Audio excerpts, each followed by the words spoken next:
मात्र पृथ्वीवरून धुके वर जात असे व त्याने जमिनीच्या सर्व पृष्ठभागावर सिंचन होत असे. मग परमेश्वर देवाने जमिनीतील मातींचा मनुष्य घडला व त्याच्या नाकापुड्यात जीवनाचा श्वास फुकला. तेव्हा मनुष्य जीवधारी प्राणी झाला. हालेलुया. उत्पत्ती अध्याय 2 वचन 7 मध्ये देवाचं वचन सांगतं, मग परमेश्वराने जमिनीतील माती काढले. जमिनीतील माती काढून, पृथ्वीवरील माती काढून मातीचा काय निर्माण केला? मनुष्य निर्माण केला. हालेलुया. मातीपासून मनुष्याला घडवले, पुरुषाला. हालेलुया. देवाने जमिनीतली माती काढली, पृथ्वीवरील माती काढली आणि त्या मातीपासून मनुष्याला घडवले, पुरुषाला, स्त्रीला नाही, फक्त पुरुषाला घडवले. हालेलुया. पुन्हा तेच वचन पास्टर दे 2 वचन 7 तेच वचन. मग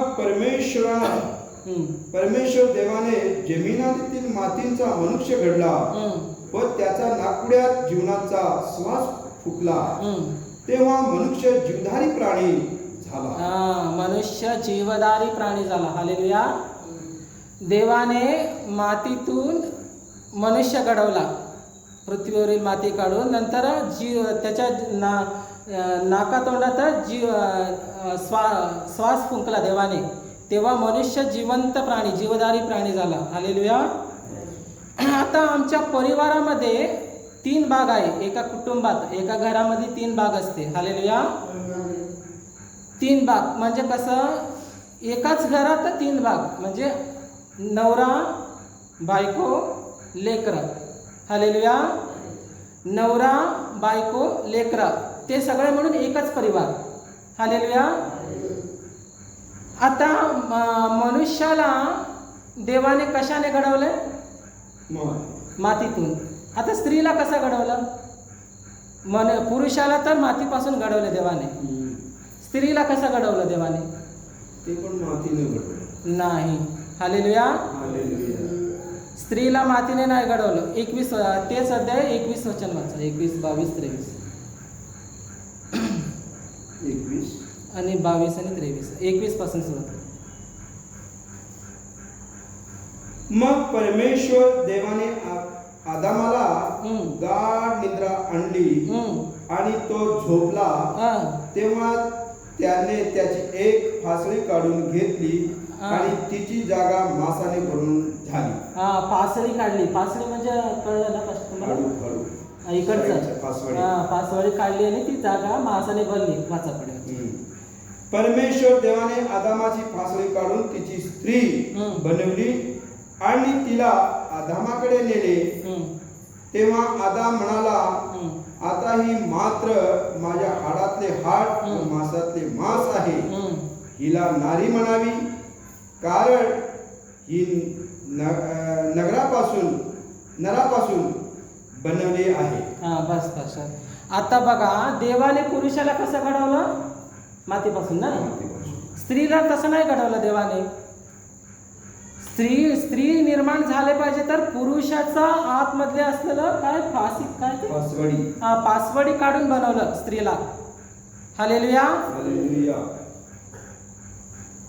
आणि स्त्री पहिला पुरुषाला निर्माण केलं, नंतर पुरुषाला देवाने स्वतः मातीतून घडवलं. पुरुष घडवल्यानंतर स्त्रीला कसं पासवळी काढली. आदामाची गाढ एक म्हणजे ऑपरेशन करत आहे तिकडं देव. फर्स्ट ऑपरेशन या जगामध्ये. हालेलुया. या जगामध्ये फर्स्ट ऑपरेशन बायबलमध्ये देवा आदामाला गाढ निद्रा म्हणजे झोप दिली त्याला. म्हणजे सुंदीचं इंजेक्शन देतात ना तसं. गुंगीचं.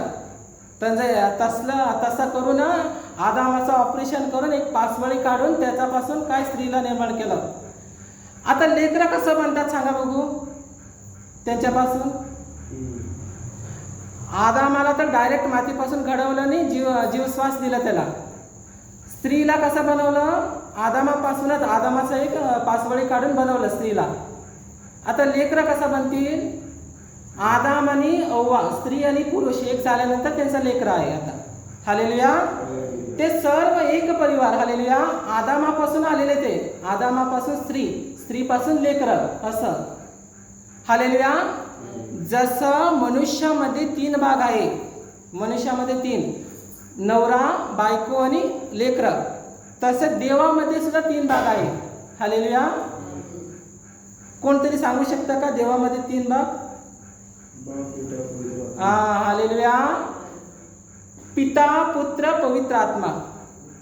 बाप, बेटा, पवित्र आत्मा. हालेलुया. ते तिघ एकच. हालेलुया. ते तिघ एक आहे. पण ते येशूला या जगामध्ये कशासाठी यावं लागलं? लोकांचं पापांचं क्षमा करावे, लोकांना उद्धार करण्यासाठी शरीर धारण करून या जगामध्ये यावे लागले येशूला. हालेलुया. तोच दिवस आम्ही क्रिसमस म्हणून मनवतात. हालेलुया. बाप, बेटा, पवित्र आत्मा, तिघ ते एक आहेत. जसं मनुष्यापासून 3 भाग झाले, आदामापासून 3 भाग झाले ना, आदामापासून स्त्री बनली. पहिला आदामाला बनवलं गेलं देवाने, आदामापासून स्त्री बनली, स्त्रीपासून लेकरं बनले. हालेलुया. आता स्त्री नाही तर लेकरं बनले नसते, लेकरं डायरेक्ट स्वर्गातून उतरले नसते. स्त्री पाहिजे, लेकरं. आता जगामध्ये लेकरं व्हायला पाहिजे तर स्त्री पाहिजेत. हालेलुया. तसं एका परिवारामध्ये 3 भाग असते, तसं देवामध्ये सुद्धा 3 भाग आहे. Hallelujah. Praise the Lord. Praise the Lord. देवाने मनुष्याला मातीपासून घडवलं. त्यात मातीपासून घडवलेलं एक पासवळी काढून स्त्रीला बनवलं. नंतर स्त्री आणि पुरुष एक झाल्यानंतर लेकरं झाली. त्याचप्रमाणे आता या जगामध्ये सुद्धा पहिला पुरुष एकाकडे जन्म घेतो, स्त्री एकाकडे जन्म घेते. हालेलुया. पास्टर एका घरात जन्मला तर पाळकीनबाई एका घरामध्ये जन्मली होती. नंतर मोठे लोक शोधून काढतात त्यांना जोडीदार. हालेलुया. मी एका घरामध्ये जन्मले तर ते मी एका घरामध्ये जन्मले, पण यांचा जोडीदार पाचवळी काढलेला त्या घरामध्ये होते, तेच त्यांना भेटले. हालेलुया. आता सुद्धा तसंच घडत आहे. हालेलुया.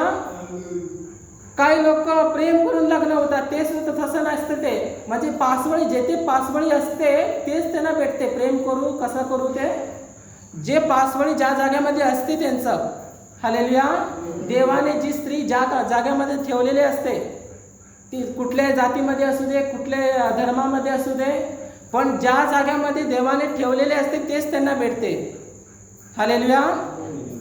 Praise the Lord. तर देवामध्ये सुद्धा 3 भाग असून ते तिघ एक झाले आहे. आता आमच्या मनुष्यामध्ये सुद्धा देवाने काय केले? 3 भाग केलेले आहे.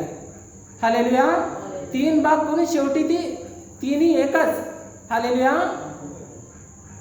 आदामाला जसं घडवलं तसं स्त्रीला नाही घडवलं देवाने. स्त्रीला सुद्धा देवाने मातीपासून घडवून त्याला जीवश्वास द्यायला देवाला शक्य होत होते ना. देवाने तसं नाही घडवलं.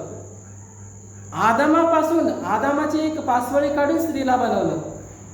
हालेलुया. त्याचप्रमाणे बाप, पुत्र, पवित्र आत्मा, बाप, बेटा, पवित्र आत्मा, ते तिघ एक. त्यांनी सुद्धा एक एक कार्यासाठी वेगळे वेगळे बनले. हालेलुया.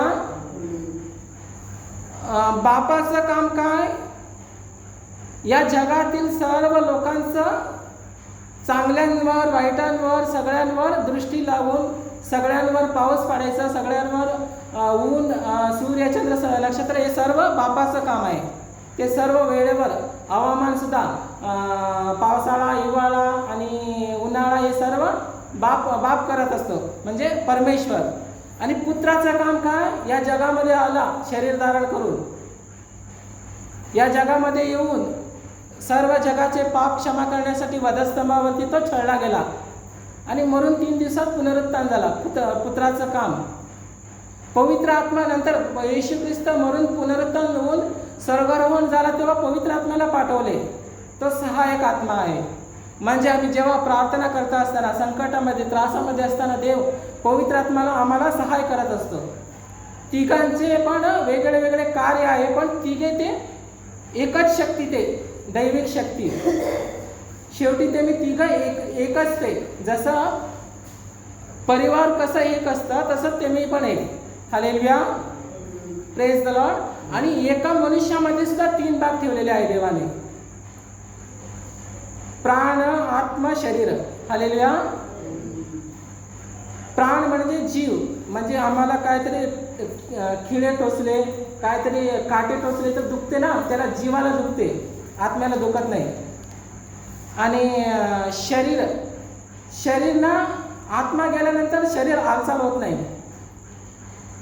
आत्मा जर आमच्या हातून निघून गेला तर हालचाल होत नाही शरीराचा. प्राण आणि आत्मा, शरीर 3 मिळून एक देह जिवंत मनुष्य झाला. मनुष्यामध्ये पण एका मनुष्यामध्ये पण 3 भाग आहे. आमच्या परिवारामध्ये सुद्धा एक परिवारामध्ये सुद्धा 3 भाग असून ते शेवटी एकच. हालेलुया. त्याचप्रमाणे ऋतू म्हणजे सीझन म्हणतात, ऋतूमध्ये सुद्धा 3 भाग ठेवलेले आहे देवाने. पावसाळा ठेवला आहे, उन्हाळा आणि हिवाळा. याच्या पुढे आणि काय 3च आहे ते, पावसाळा, उन्हाळा, हिवाळा. तिन्ही 4-4 महिने असतात ते. 4-4-4 12 महिने कंप्लीट होते. हालेलुया. त्याचप्रमाणे एका दिवसामध्ये सुद्धा 3 भाग ठेवलेला आहे देवाने. एक दिवस आहे ना, एका दिवसात 3 भाग ठेवले आहे. कोणतरी सांगू शकता का दिवसामध्ये 3 भाग कसे? सकाळ, दुपार आणि रात्र. हालेलुया. सकाळचं एक वातावरण असलं तर दुपारचे एक वातावरण आणि रात्रीची वेगळी वातावरण. हालेलुया. एका दिवसामध्ये सुद्धा देवाने 3 भाग ठेवले आहे. एका मनुष्यामध्ये सुद्धा 3 भाग ठेवला आहे. एका परिवारामध्ये सुद्धा 3 भाग ठेवलेले आहे. देवामध्ये सुद्धा 3 भाग आहे. ते शेवटी एकच. हालेलुया. एकापासूनच 3 भाग झालेले आहे ते. Hallelujah. Praise the Lord. Praise the Lord. तर आम्ही 3 भाग झालो तरी देवाच्या कृपेने, देवाच्या सहाय्याने मी एक शरीर होऊन, एक देह होऊन, एका मनाने आपण सर्व एकवटाने कार्य करण्यासाठी देव आम्हाला सहाय्य करू. आणि या वचनाच्या द्वारे आणि देव या वचनाच्या द्वारे काय बोलू इच्छितो म्हणजे आम्ही 3 भाग असलं तरी परिवारामध्ये नवरा बायको आणि लेकरं असलं तरी सुद्धा शेवटी ते मी एकच. तसेच आम्ही एका मनाने आणि एका आत्म्याने आणि पूर्ण शक्तीने, पूर्ण मनाने आम्ही देवामध्ये राहण्यासाठी देव आम्हाला सहाय्य करू. आणि देव हे वचन आमच्या जीवनामध्ये, सर्वांच्या जीवनामध्ये आशीर्वादित करू. या वचनाच्या द्वारे देव कार्य करू. या वचनाप्रमाणे देव आम्हाला आमच्या जीवनामध्ये या वचनाचं काय तात्पर्य आहे ते आम्हाला देव समजून घेण्याचे सामर्थ्य देव म्हणून या वचनाच्या द्वारे देव जे काही बोलू इच्छितो ते आम्हाला पूर्णपणे समजू दे म्हणून आम्ही प्रार्थना करूया. हालेलुया. देव हे वचन आशीर्वादित करू. आमेन.